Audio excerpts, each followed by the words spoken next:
Welcome back नाज़रीन। तालिबान रजीम के अफगानिस्तान में इस्तेहकाम के दावे झूठे निकले और साल 2021 में जब तालिबान रजीम की जानिब से इक़्तिदार पर कब्ज़ा किया तो बड़े बड़े दावे सामने आए, लेकिन अब बैनुल-अक़वामी शवाहिद इनके तमाम दावों के परखच्चे उड़ा रहे हैं। अक़वाम मुत्तहिदा के ज़ैली इदारे ने तालिबान के दावों को मुस्तरद करते हुए ये वाज़ेह किया है कि तालिबान रजीम एक ज़िम्मेदार रियासत बनने में मुकम्मल तौर पर नाकाम हो चुकी है।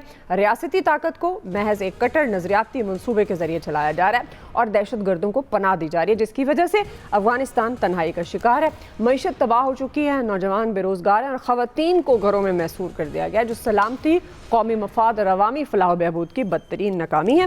नाज़रीन, इसी पर हम बात कर रहे हैं। हमारे साथ इस वक्त security expert doctor Khurram Iqbal साहब मौजूद हैं। बहुत शुक्रिया डॉक्टर साहब आपके वक्त के लिए। डॉक्टर साहब, जो बुनियादी सवाल अब इस रिपोर्ट को भी देखते हुए जो इस्तेहकाम का दावा करता रहा तालिबान रजीम अफगानिस्तान में, एक तो वो दावा झूठा निकला, ये इंतहा पसंदी तालिबान रजीम की आप समझते हैं कि अफगानिस्तान को तबाही के दहाने पर पहुंचा गया है, तो क्या आपके ख्याल में अज़ाइम क्या हैं तालिबान रजीम के? अफगान तालिबान की इंतहा पसंदी न सिर्फ अफगानिस्तान को बल्कि पूरे खित्ते को नुकसान पहुंचा रही है। इस वक्त बैनुल-अक़वामी इदारे ये तस्दीक कर चुके हैं कि अफगानिस्तान में 2 दर्जन के करीब दहशतगर्द गिरोह एक्टिव हैं, जिसमें अलकायदा भी शामिल है, जिसमें दाइश भी शामिल है, जिसमें तहरीक तालिबान पाकिस्तान और जमातुल अहरार भी शामिल है। तो ये दहशतगर्द गिरोह सिर्फ अफगानिस्तान और पाकिस्तान में नहीं बल्कि पूरे वस्ती एशिया में हमले कर रहे हैं। इन्होंने अफगानिस्तान से बैठकर ईरान में हमले किए, मॉस्को में हमले किए, चीनी अहदाफ को भी निशाना बनाया गया। तो एक तरफ अफगान तालिबान की आपको नाकामी नजर आती है to rein in these extremist organisations, और दूसरी तरफ गवर्नेंस के हवाले से आपको शदीद नाकामियां नजर आती है। अब अफगान तालिबान के कमांडर्स खुल्लम खुल्ला ये कहते पाए जाते हैं कि लड़ना मारना बहुत आसान है और गवर्नेंस बहुत मुश्किल है। गवर्नेंस का इस वक्त ये आलम है कि अक़वाम मुत्तहिदा की रिपोर्ट्स के मुताबिक हर 4 में से 1 अफगान इस वक्त मजबूर है कि वो अपने घर की अशिया फरोख्त करे सिर्फ 2 वक्त की रोटी पूरी करने के लिए। तो जब किसी मुल्क में मईशत के हालात ये हो जाए तो फिर आप देख सकते हैं कि अफगान तालिबान इससे निपटने के लिए बजाय इसके कि अपनी गवर्नेंस पर वो तवज्जो दें, अपनी इंतहा पसंदाना पॉलिसियों को रिकंसीडर करें, वो इन तमाम मामलात को एक्सटर्नलाइज कर रहे हैं।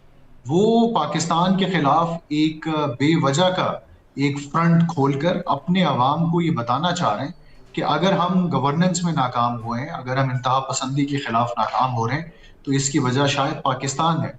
लेकिन पाकिस्तान की तरफ से अगर आप देखें तो पिछले 3 साल में हमने पूरी अतमाम हुज्जत के बाद फरवरी में इनके खिलाफ एक डिसाइसिव मिलिट्री ऑपरेशन लॉन्च किया। हमने 3 साल पहले इनसे मुतालबा शुरू किया कि हमने पूरी दुनिया की नाराजगी मोल लेकर आपकी मज़ाहमत को सपोर्ट किया, और जब आप बरसरे इक़्तिदार आ गए हैं तो कम से कम आप उन गिरोहों के खिलाफ तो एक्शन लें जो पाकिस्तान के खिलाफ इस वक्त सरगर्म अमल है। और ये कोई ढकी छुपी बात नहीं है कि तहरीक तालिबान पाकिस्तान एक तवील अरसे से अफगानिस्तान से अपनी सेंचुरी से काम कर रही है, लेकिन अफगान तालिबान ने यकसर इनकार किया और उन्होंने कहा कि ये हमारे नजरियाती कजन्स हैं, इन्होंने अमेरिका के खिलाफ जंग में हमारा साथ दिया है, तो हम इस्लामाबाद के कहने पर इनके साथ इनके खिलाफ एक्शन नहीं ले सकते हैं। हाँ, इन्होंने इस्लामाबाद को ये तजवीज दी कि आप इनके साथ मुज़ाकरात कर लें। तो हमारा हमेशा से ये कहना आया है कि हम पिछले 20 साल से तहरीक तालिबान पाकिस्तान के खिलाफ एक जंग लड़ रहे हैं और हमने हमेशा मुज़ाकरात को एक मौका दिया, एक नहीं बल्कि कई मौके दिए, और हर मौके को पीटीपी ने इस्तेमाल किया रिकूपरेट करने के लिए। तो अफगान तालिबान इस वक्त नाकाम हो चुके हैं बुरी तरह से, और ये जो एस्केलेशंस का राउंड अब ये जो 75% अफगान अवाम बुनियादी हुकूक और गुजर बसर की सहूलियात से महरूम है अकॉर्डिंग टू रिपोर्ट, तो आपके ख्याल में अब ये दहशत गर्दों को पनाह देना खुद अफगान अवाम के लिए कितना खतरनाक है? देखिए, अगर आप ये सो कॉल्ड इनकलाबी तहरीकों या मज़ाहमती तहरीकों की तारीख पर नजर दौड़ाएं तो जब ये नाकाम हो जाते हैं अपने वादे पूरे करने में, ये हमेशा अपने मसाइल को एक्सटर्नलाइज करते हैं। इन्होंने जब तक मज़ाहमत की अमेरिका और इसके इत्तेहादियों के खिलाफ अफगानिस्तान में, तो इन्होंने हमेशा यही कहा कि जैसे ही हमारा इक़्तिदार आएगा यहाँ दूध और शहद की नदियां बह जाएंगी, हम एक ऐसा निज़ाम हुकूमत लेके आएंगे कि अफगानों की तारीखी जो महरूमियाँ वो ख़त्म हो जाएंगी। लेकिन अब लग ये रहा है कि गवर्नेंस इनके बस की बात है नहीं। ये पले बड़े हैं जंगें लड़ते हुए, लड़ाइयां करते हुए, और गवर्नेंस तो एक सेकंड मरहला है। ये उस वक्त ही कामयाब होंगे जब पहले ही अपनी सफों में इत्तेहाद तो पैदा करें। इस वक्त शदीद किस्म की इनमें इन फाइटिंग्स जारी हैं। कंधार फैक्शन अलग एक नजरिए का हामिल है, काबुल फैक्शन एक अलग नजरिए का हामिल है। और जब पाकिस्तान इनसे ये मुतालबा करता है कि आप हमें तहरीरी जमानत दें कि आप पीटीपी के खिलाफ इकदाम करेंगे, तो ये खुल्लम खुला कहते हैं कि हम तो जी काबुल की गारंटी नहीं दे सकते हैं जिस पर हम हुक्मरान हैं, तो हम आपको पेशावर और डेरा इस्माइल खान की गारंटी कैसे दें। तो इनका कैपेसिटी का भी शदीद मसला है, ना ही इनके यहाँ इंटेंशन है। और जहां तक गवर्नेंस की आप बात कर रही हैं कि 70% अफगान इस वक्त बुनियादी हकूक से महरूम है, वो महरूमियत दूर करने का तरीका यही है कि आप एक वायबल मॉडरेट प्रोग्रेसिव स्टेट के तौर पर एक्ट करें। और जो खित्ते में तमाम ममालिक इस वक्त आपसे मुतालबा कर रहे हैं कि आप अफगानिस्तान को दोबारा दहशत गर्दी का एक एपिसेंटर बनने से रोकें, आप उस पर अमल पैरा हो, तभी जाकर ट्रेड मुमकिन है। वो पाकिस्तान के साथ हो, वस्ती एशिया के साथ हो, या ईरान के साथ हो।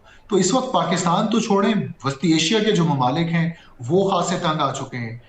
इनकी जो सपोर्ट है, हिमायत है दहशत गर्दी के लिए। तो अफगान तालिबान के पास इस वक्त ना कोई गवर्नेंस की पॉलिसी है, ना इनके पास कोई मौसमी पॉलिसी है।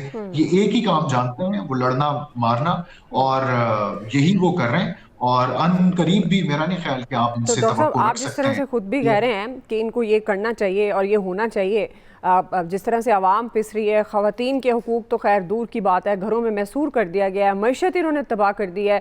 जो दावे ये कर आए थे और उससे तो पीछे ले गए ना अफ़गानिस्तान को। अब बजाय उसके लिए कुछ काम करने के, ये मज़ीद अफ़गानिस्तान को, अफ़गान अवाम को पीछे धकेल रहे हैं। तो ये अगर ज़िम्मेदारी का मुजाहरा करना चाहें, अपनी आवाम के लिए कुछ करना चाहें, तो ये कैसे ज़िम्मेदार अफ़गान तालिबान रजीम हुकूमत बन सकती है डॉक्टर साहब?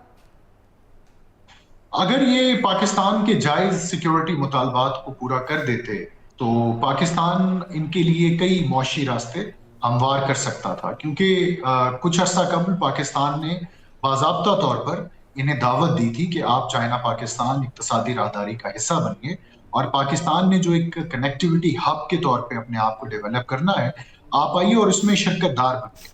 इसी तरह से यही मुतालबात चीन ने इनसे किए कि आप सिक्योरिटी की एक बेहतर सूरत हाल पैदा करें, हम यहाँ पर इंटरनेशनल इन्वेस्टमेंट्स लेके आएंगे। तो वो बुनियादी जो एक तकाजा है सिक्योरिटी का, वो ये पूरा नहीं कर पा रहे हैं। और जब तक वो सिक्योरिटी की सूरत हाल पूरी नहीं होगी, वो पाकिस्तान हो, चीन हो, ईरान हो या रशिया हो, वो किसी भी तरह से ये जो मौशी अपनी पॉलिसियां हैं कनेक्टिविटी की, सेंट्रल और साउथ एशिया को कनेक्ट करने वाली, ये पूरी नहीं हो सकेंगी। अभी ईरान में पूरी दुनिया का इस वक्त फोकस है, आबनाए हुर्मुज़ बंद है। अगर अफगान तालिबान थोड़ी सी अकल और शऊर का मुजाहरा करते, तो जो राहदारी पाकिस्तान ने खोली है इस वक्त ईरान के लिए, अफगानिस्तान भी उसका हिस्सा बन सकता था। लेकिन बात यह है कि ईरान भी अफगानिस्तान पर एतमाद करने के लिए रजामंद नहीं है। यही वजह है कि अब वस्ती एशिया के साथ हम जितनी भी कनेक्टिविटी कर रहे हैं, हमें अफगानिस्तान को बाईपास करना पड़ रहा है। हम या तो ईरान के जरिए कनेक्टिविटी कर रहे हैं, ठीक है डॉक्टर साहब, बिल्कुल जी। वक्त हमारे पास खत्म हो गया है। आपके वक्त के लिए बहुत शुक्रिया। आज के एक्सपर्ट से इतना ही नाज़रीन, फीडबैक दीजिएगा। ख्याल रखिए, अल्लाह हाफ़िज़।